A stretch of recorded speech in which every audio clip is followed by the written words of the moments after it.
Hey everyone, welcome to another deep dive. Yeah, okay.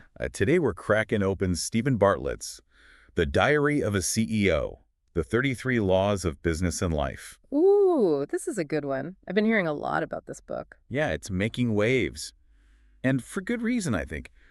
It's packed with insights that are, not just relevant for business, but for life in general. Yeah, Bartlett's not just some, random business guru. He's actually walked the walk, built a crazy successful business. And his podcast, The Diary of a CEO, that's where he gets to pick the brains of all these top performers across different fields. Exactly. So he's synthesized all this wisdom from his own experience and from these incredible people he's interviewed. It's like he's cracked the code for success and is sharing the secrets in these 33 laws. And get this, the book's structured around 4 pillars: self, story, philosophy, and team. Each pillar has a bunch of laws that kind of build on each other. It's a cool framework for thinking about, how to level up in every area of your life. Totally. All right, Should we jump into pillar self? let's do it. Okay, law number 1 is fill your 5 buckets in the right order. This one really hit home for me. Oh, yeah. Tell me about it. It's all about, building a solid foundation before you go chasing after, quick wins or whatever. Yeah, like you can't build a house on a shaky foundation. Exactly. And Bartlett outlines these 5 key buckets: mindset, knowledge, skill, connections, and financial teaching. And he's really adamant about prioritizing the first 2, knowledge and skills. It makes sense, right? Those are your building blocks. Totally. Yep. And he tells this story about a 21-year-old CEO named Richard who, skipped those first 2 buckets. Yeah. He landed this amazing job, had all the connections, was making bank. But without the knowledge and skills to back it up, he crashed and burned within, 18 months. Oof. Yeah, that's a tough lesson to learn. You got to have the substance to match the hype. For sure. Yeah. Okay, law 2 is to master it, you must create an obligation to teach it. I love this one. It's so powerful. Right. It's like that whole Feynman technique thing, where you try to explain something as if you're teaching it to someone else. Yeah. And that forces you to really understand it. Bartlett actually shares how he overcame his fear of public speaking by committing to, sharing an idea publicly every single day. No way, really? Yeah. Went from being terrified of speaking to sharing a stage with Barack Obama. That's incredible. Talk about turning a weakness into a strength. For real? Okay, you ready for a mind bender? Hit me. Law number 3 is you must never disagree. Wait, what? Never disagree. How can that possibly be good advice? I know, right? It sounds crazy. But Bartlett goes into the whole neuroscience of disagreement. Okay, I'm listening. He cites this researcher, Tali Sharot, who found that when we express disagreement to someone, it actually shuts down their brain's receptivity. So it's like you're talking to a brick wall, basically. Exactly. So it's not about never having different opinions. It's about, how you approach those differences. Instead of being you're wrong, it's more about finding that common ground first. Totally. Make the other person feel heard and understood, and then maybe gently introduce alternative perspectives. That makes a lot more sense. Law number 4 is you do not get to choose what you believe. Ooh, that's a deep one. It is. It's like those deep-seated beliefs we have, the ones that seem unshakable. Ones that shape our whole worldview. Exactly. And Bartlett uses this kind of intense example to illustrate this point. Imagine your loved one is, held hostage, and the terrorist says, "Believe I'm Jesus, or they die." Wow. Okay, I see where he's going with this. Even in a life or death situation, you can't just magically change your beliefs. Beliefs are built on evidence, experience, information, all that stuff. Right. So if you want to change someone's mind, it's not just about throwing facts at them. You got to address those underlying reasons for their beliefs. And provide, new, compelling evidence that aligns with their worldview. Okay, this next one kind of ties into that law 5 is you must lean into bizarre behavior. What does that even mean? So think about all those times in history when people dismissed revolutionary ideas. Like when everyone thought the internet was just a fad. Exactly. Or when Steve Ballmer, the former CEO of Microsoft, laughed off the iPhone. Oh, yeah, I remember that. It's like they leaned out of potentially valuable information because it just didn't fit with their existing beliefs. That's what Bartlett calls cognitive dissonance, that mental discomfort we feel when confronted with ideas that challenge our worldview.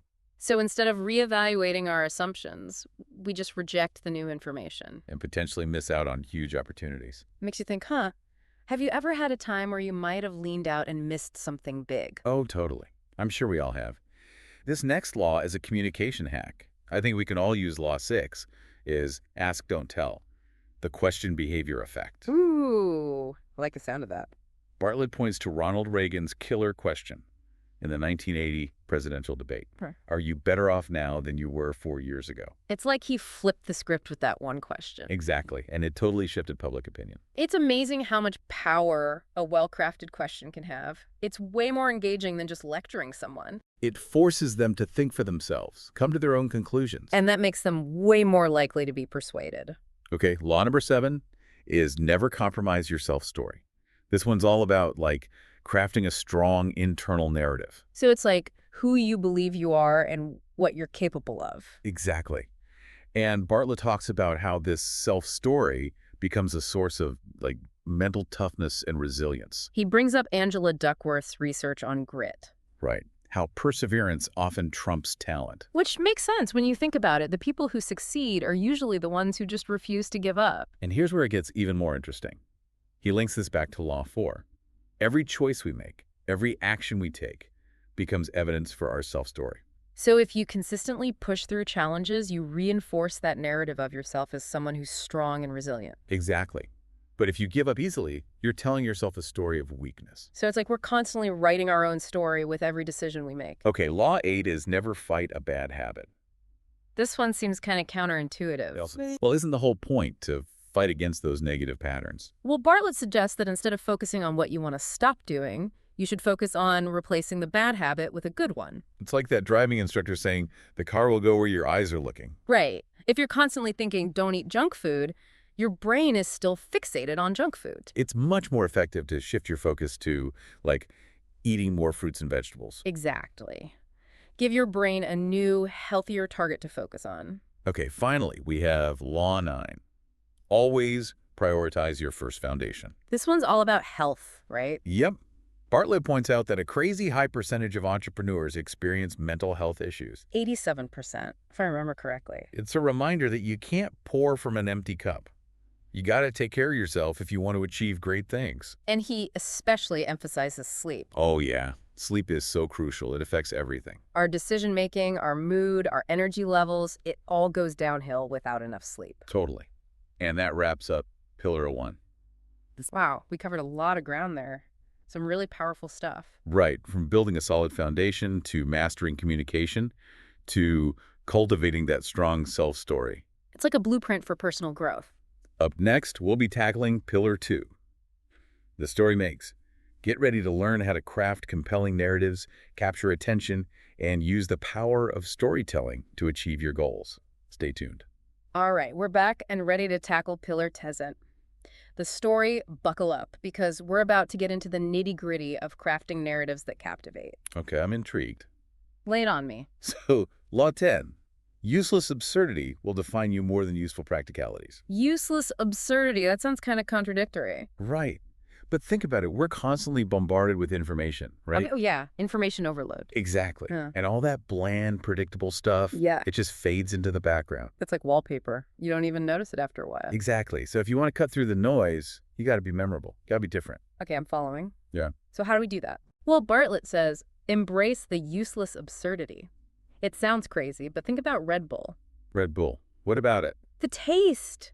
It's notoriously acquired. Yeah, it's not exactly the most delicious thing in the world, but people love it. And that's kind of the point. It's so different. It stands out. So it's like being memorable for being, well, kind of weird. In a way, yeah. But it's more than just being weird. It's about challenging expectations, doing something unexpected. Okay, I see where you're going with this. Yeah. But how do we make sure we don't just become part of the noise ourselves? That's where Law 11 comes in. Avoid wallpaper at all costs. Okay, so this is about not blending in. Exactly. It's about understanding the psychology of attention. Have you ever noticed how you can become almost numb to, like, the hum of your refrigerator? Oh, yeah, totally. You just tune it out after a while. Our brains are wired to filter out the familiar and focus on the novel. So if we want to grab someone's attention, we need to break through that wallpaper. Yep. Whether you're creating content, building a brand, or just having a conversation, you got to offer something unique, something that stands out. It makes me think about social media. It's a constant battle for attention. Oh, absolutely. If something doesn't grab you in the first few seconds, you're just going to keep scrolling. Okay, Law 12 is a bit provocative. You must piss people off. Ooh, this is a good one. It goes against the grain of, like, always trying to be likable. Right. Aren't we supposed to be agreeable? Well, Bartlett argues that sometimes you gotta ruffle some feathers. Like Elon Musk. He's always saying something controversial. And people love him or hate him, but they definitely pay attention. So this is about having the courage to stand for something, even if it means alienating some people. Exactly. It's about authenticity. Trying to please everyone usually just leads to mediocrity. Law 13. Shoot your psychological moonshots first. Psychological moonshots, what are those? It's about making small, often counterintuitive changes that create a perception of greater value. Without having to invest a ton of time or money. Right? It's like finding those little hacks that can give you a big edge. A great example is the WAP fitness tracker. They intentionally designed it without a screen or a time display. Really? Seems kind of counterintuitive. But it actually positions the device as, like, a serious health tool, not just another smartwatch. So by taking something away, they actually increase the perceived value. Exactly. It's all about framing. That's so smart. Yeah. Another example is changing job titles from sales to partnerships. Same role, but a whole different feeling. Okay, this next one is really throwing me for a loop. Yeah. Law 14 is friction can create value. I know, right? It seems crazy. But think about it. Sometimes adding a little bit of friction can actually make something more desirable. Like how? Remember we talked about Red Bull? The taste. Yep. That acquired taste actually makes it seem more potent, more effective. Like those restaurants that make you cook your own steak on a hot stone. It's inconvenient, but it makes the experience feel more special. I see what you mean. It's like you're more invested in the process. And that makes you value it more. Law 15 is the frame matters more than the picture. This one's all about the power of context. Right, like how the same information can be perceived totally differently depending on how it's presented. Exactly. Think about those optical illusions. The ones where the lines are the same length, but one looks longer because of the arrows. Yep. Those mess with my brain every time.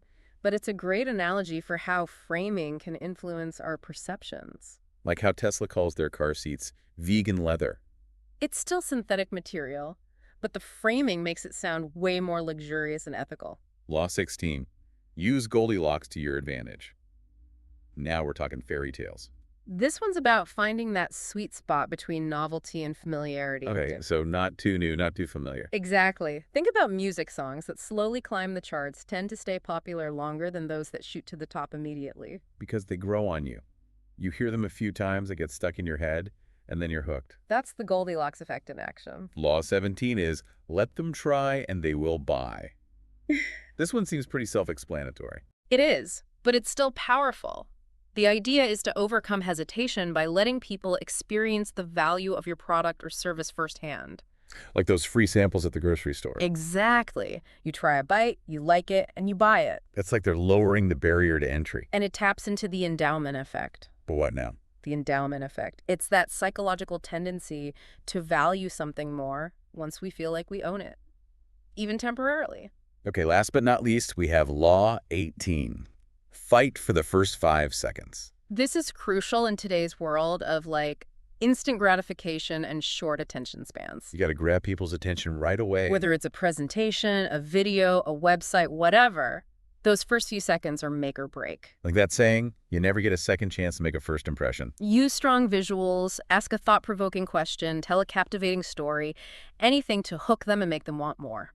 Okay, let's dive into that last pillar of the three. The philosophy.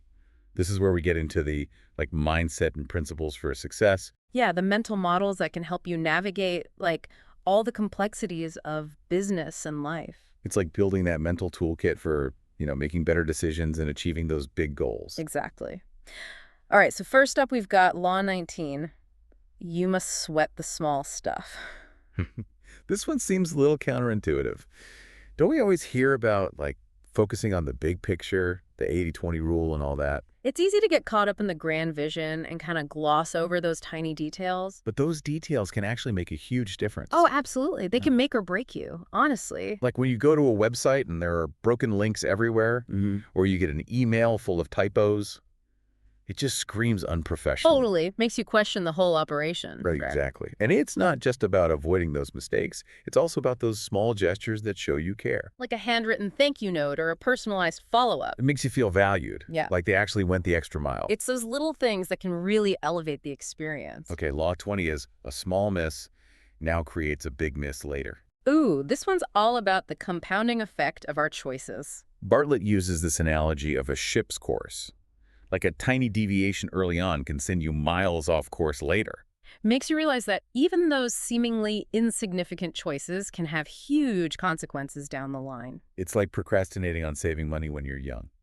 It might not seem like a big deal now, but it can really come back to bite you later. So it's all about being proactive, catching those small misses early and making those course corrections. Before they turn into major disasters. Mm. Okay? Law 21 seems to embrace failure. You must outfail the competition.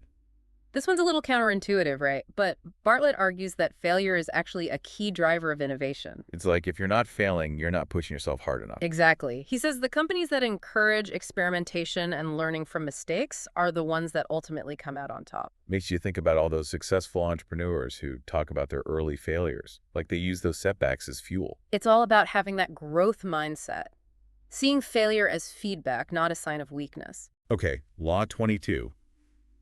You must become a planner thinker. What does that even mean? This one's all about commitment. Bartlett tells this incredible story about Nando Parado, one of the survivors of that 1972 Andes plane crash. Oh, wow, that's a crazy story. To survive, he had to, trek across the Andes Mountains for 10 days with no supplies, no guarantee of rescue. Talk about resilience. Bartlett argues that Parado survived because of his unwavering commitment to Plan A. He had no other option, so he just poured all his energy and focus into finding a way out. It's like when you burn the boats, metaphorically speaking. There's no retreat, so you're forced to give it your all. Right. It's about going all in on your goals and eliminating those distractions that might tempt you to stray from the path. Okay, this next law is all about facing reality. Head-on Law 23 is don't be an ostrich. We all have that tendency to avoid those uncomfortable situations. Like ignoring bills or putting off those tough conversations. It's that ostrich effect. Burying our heads in the sand and hoping the problem will just magically disappear. But it never works, does it? Nope. Avoiding problems only makes them worse. So Bartlett gives us this 4-step process for overcoming avoidance. Name it, own it, reframe it, and act on it. It's about shifting from that fear-based mindset to one of empowerment. Okay, Law 24. You must make pressure your privilege. Now this one is interesting. Most people see pressure as a bad thing, right? Something to avoid. But Bartlett flips that script and says pressure can actually be a good thing. He says it's not stress itself, but our perception of stress that determines its impact. So if we can learn to see pressure as a sign that we're on the right track, that we're doing something that matters, then it becomes fuel instead of a drain. Exactly. It's like that feeling you get before a big presentation. Those butterflies in your stomach, that's your body getting ready to perform at its best. Okay, Law 25, the power of negative manifestation. This one sounds kind of dark. It's not about, dwelling on negativity. It's more about using our imagination to anticipate potential problems. It's like conducting a pre-mortem on a project. Exactly. Imagine the worst-case scenario and then figure out how to prevent it. So instead of just hoping for the best, you're actively planning for potential pitfalls. Exactly. You're increasing your odds of success by thinking through those challenges in advance. Okay, Law 26. Your skills are worthless, but your context is valuable. This one really challenges our assumptions about what makes us valuable, doesn't it? Totally. We tend to think that our skills are, inherently valuable. But Bartlett argues that it's the context that really matters. He tells the story of being offered this crazy high-paying job in the biotech sector, even though he had zero experience in biotech. And he realized it wasn't his skills themselves that were so valuable, it was the context. The company desperately needed someone with his marketing expertise, and they were willing to pay a premium for it. So it's not just about acquiring skills, it's about finding the right environment where those skills are both in demand and can make a real impact. It's like finding that perfect puzzle piece. Exactly. Okay, last but not least, we have Law 27, the discipline equation. Death, time, and discipline. This one's a little morbid, but I get it. It's a reminder that our time is limited. Bartlett actually encourages us to calculate how many days we have left, assuming an average lifespan. Whoa, okay, that's a bit intense. It's a wake-up call, right? Yeah. Makes you think about how you're spending your precious time. And he uses this awareness of our mortality to underscore the importance of discipline. He lays out the discipline equation. Discipline equals the value of the goal plus the reward of the pursuit minus the cost of the pursuit. So to boost discipline, we need to find goals we're truly passionate about, make the journey enjoyable, and minimize those obstacles. It's not about forcing ourselves to do things we hate. It's about finding that sweet spot where our passions align with our actions. And that wraps up Pillar the Third, the philosophy. We've covered so much ground in this deep dive into Stephen Bartlett's 33 Laws. It's like a masterclass in personal and professional growth. From building that solid foundation to crafting compelling narratives to developing that unshakable mindset. So much good stuff. It's definitely a book worth revisiting and really digging into. Totally. And if you want even more from Stephen Bartlett, check out his podcast, The Diary of a CEO. He interviews some truly fascinating people. It's a treasure trove of wisdom and inspiration. All right, folks, that's a wrap on this deep dive. Until next time, keep learning, keep growing, and keep striving to become the best version of yourselves.